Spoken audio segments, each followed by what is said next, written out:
Good morning. Welcome to One Baha'i, that regular podcast where I just talk about my own thoughts on the faith.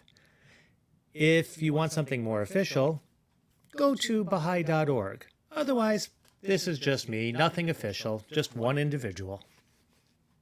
So first of all, happy Ridvan, that most great festival.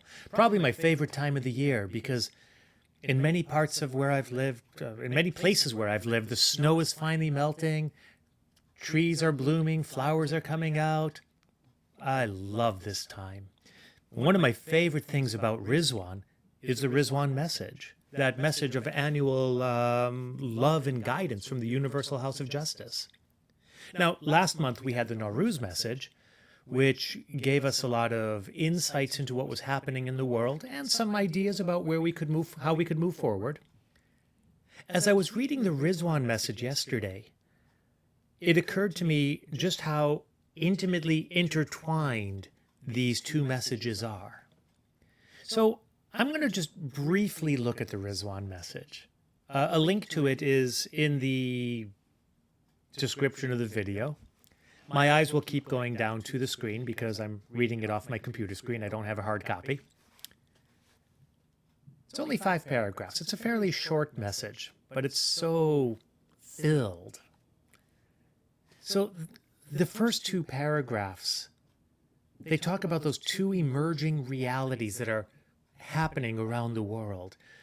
They talk about the growing consciousness of the looming and appalling dangers that we're facing right now, and the resilience and undiminished vitality of the Baha'i world, facing a challenge which has no likeness in living memory.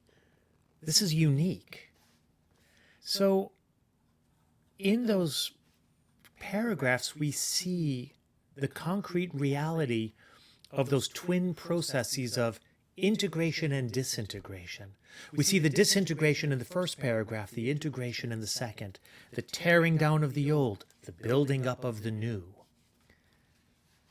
And you might remember in their Nowruz message, they talked about those qualities that they prayed God would bestow upon us: assurance, stamina, staunch spirits. Very important. As we read this message, we will see more and more how those are the 3 qualities that we require at this time. But I wanted to go right into paragraph 3. You see, yesterday a few friends and I were studying Ruhi Book 10, and we were talking about accompanying one another on the path of service, a phrase I'm sure you've heard many times over the last few years. In paragraph 3, they give us a demonstration of that. An example of it, I should say. The National Spiritual Assemblies and the counselors. They talk about that relationship between these 2 mighty institutions, and we can see it as a model for our own behavior in our local communities. First, they talk about how they are staying well informed about the often rapidly changing conditions. I hope it's obvious when I'm quoting the message. They are staying well informed about the often rapidly changing conditions. This is so important. Things are moving so quickly. We need to keep on top of it. And they read the news, they listen to the conversations, they keep aware of what's happening at the moment. Because what was happening 2 months ago, it's really not the same as what's happening today. And we need to change what we're doing to keep on top of the needs of our community. So they are in regular communication with each other. Communication is so important. And not only are they regularly communicating with each other, they're offering each other wise counsel, comforting reassurance, constant encouragement. I love that. These are the things that they are offering to each other, they're offering it to us, and we can offer it to each other too. Regular communication. There's a reason that I've started doing this every morning, weekdays, Monday to Friday, and maybe a Saturday and Sunday here and there. It's because this regular communication is so important at this time. I'm looking at the writing, so hopefully there's a little bit of wise counsel in there. I try to be comforting. I try to offer reassurance and constant encouragement. I hope I'm doing it, but we'll see. I'll say I feel it from you. I'm regularly getting notes and messages from you thanking me for this service, and I'm very grateful. That constant encouragement from you to me allows me to keep going. It means the world to me. And then they identify constructive themes that are emerging. It would be so easy to read the news and look at all the editorials and the op-ed section and see all the destructive themes that are emerging. But they're focused on identifying those constructive themes that are happening. And they're there. We may see people protesting against being told to stay at home. Well, that's fine. That's a destructive theme. The constructive theme is the response that other people are having to that. They are recognizing the limit of their liberty. I often liken it to driving down the street. Unbridled freedom would mean you could drive wherever you want, whatever speed you want. There's no rules. You could do anything. Well, that's a great way to get into an accident.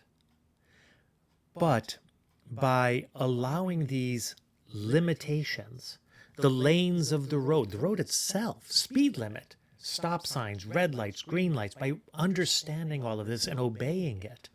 Some people may say, oh, you're limiting my freedom. Actually, what we're doing is we are gaining the greatest freedom to be able to drive safely on the road.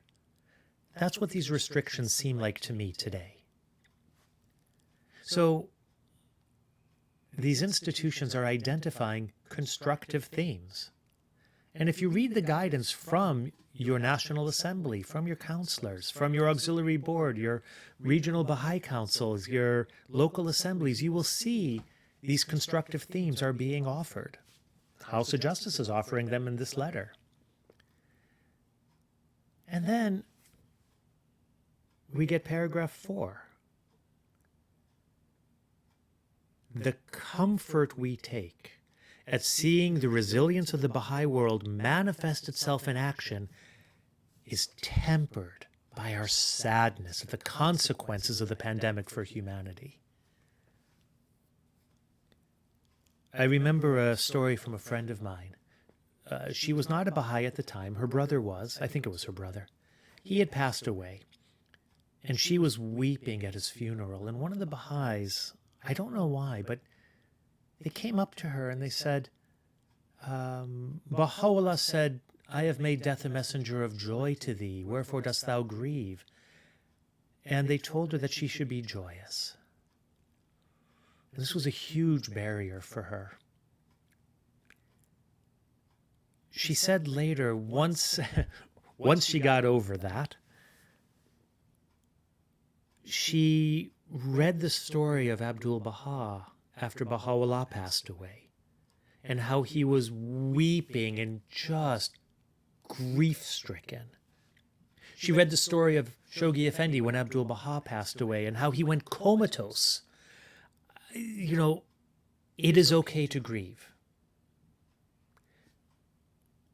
We take comfort at seeing the resilience of the Baha'i world. We rejoice at seeing the great growing awareness of the interdependence of humanity. And it's tempered by our sadness at the loss of our own loved ones, the loved ones of friends and family members. Our hearts are big enough to include both of these feelings at once. It's not an either or.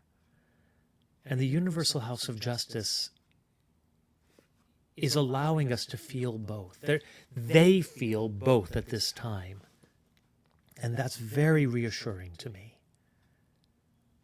We take comfort at seeing the resilience, and that's tempered by our sadness.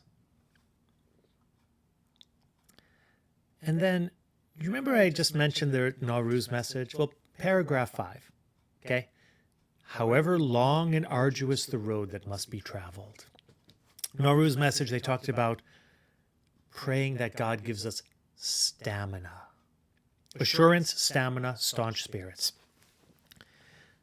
However long and arduous the road that must be traveled, we are supremely confident in your fortitude and your determination to see the journey through. I'm reminded of the hands of the cause of God. A friend asked one of the hands of the cause how they felt after the guardian had passed, and when they realized that they had to seize control of the faith and move it forward so that they could hand it off to the universal house of justice.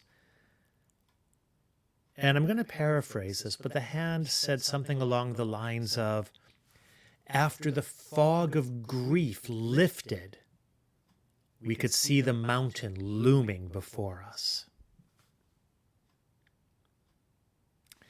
I'm also reminded of the story of that man walking through the woods at night, and he has a flashlight, and he's shining it down at the path in front of him. He can only see 2 steps in front of him, but he knows it's the road he needs to take, and he trusts that as he takes each step, the next couple of steps will be apparent. And that's part of what I see in this message. You know, they talked about staying well informed about the often rapidly changing conditions. And that's part of the road that we're traveling right now. Conditions are changing. We need to keep that flashlight focused in front of us so that we can see the next couple of steps. And if we stop moving, we'll only see 2 steps in front of us. We'll never see further. But as soon as we take a step, we see a little bit further in front of us too. I love this message. It gives us so much hope, so much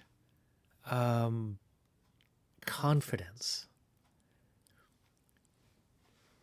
I'm going to read the rest of this paragraph.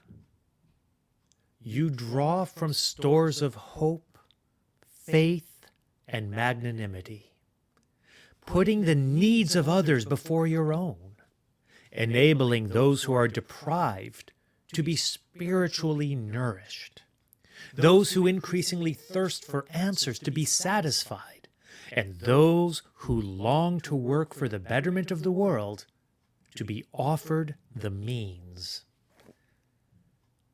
From the devoted followers of the Blessed Perfection, how could we expect less? Thank you for joining me today. May this Ridvan festival fill you with joy, and may Baha'u'llah keep you safe in his embrace. Don't forget to hit the like button, and don't forget to enjoy this festival. Hope to see you tomorrow.